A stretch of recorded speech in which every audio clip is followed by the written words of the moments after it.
Pirates continue to make hit-and-run attempts on vessels off the coast of Somalia and the Gulf of Aden, vital passageways into the Persian Gulf and the Red Sea. And tonight, the local connection. An $80 million yacht that started its voyage in West Palm Beach and was surrounded by pirates on its way to a yacht show in one of the Emirates. On board, though, a team of local security experts. News Channel 5's Tim Malloy now with their story. At nearly 200 feet in length, the Linda Lou is an attention grabber, but in the perilous waters of the Gulf of Aden, it was not the kind of attention the captain wanted. The trip from Florida to Abu Dhabi for the boat show was a chance to showcase the $80 million yacht. But when a dhow, a fishing boat much like this one, trailing 4 skiffs, each with 4 men aboard, sailed into its path, the captain knew there was big trouble. Yeah, there's no question that they meant business. You could just tell by their actions that it was the textbook of what pirates do, not what men in fishing boats are doing. They were very interested in Linda Lou, and those skiffs were making their approach towards us. The Linda Lou, though, had come prepared, razor wire protecting the elegant decks.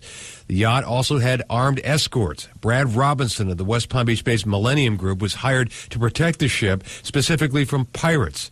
A former CIA agent, he saw trouble coming. So you're constantly surrounded by, or being passed and passing, boats that potentially could be pirate vessels. In fact, the pirates, for the most part, are fishermen who found an easier way to make a living.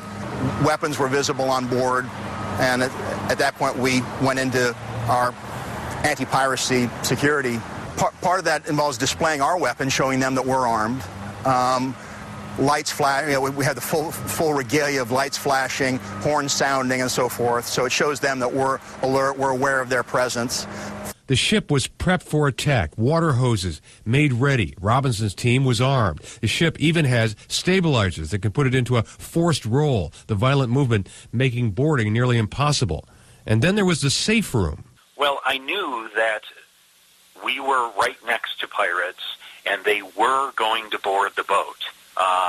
In the safe room, we had control of the engines, control of steering, and VHF radio and satellite telephone.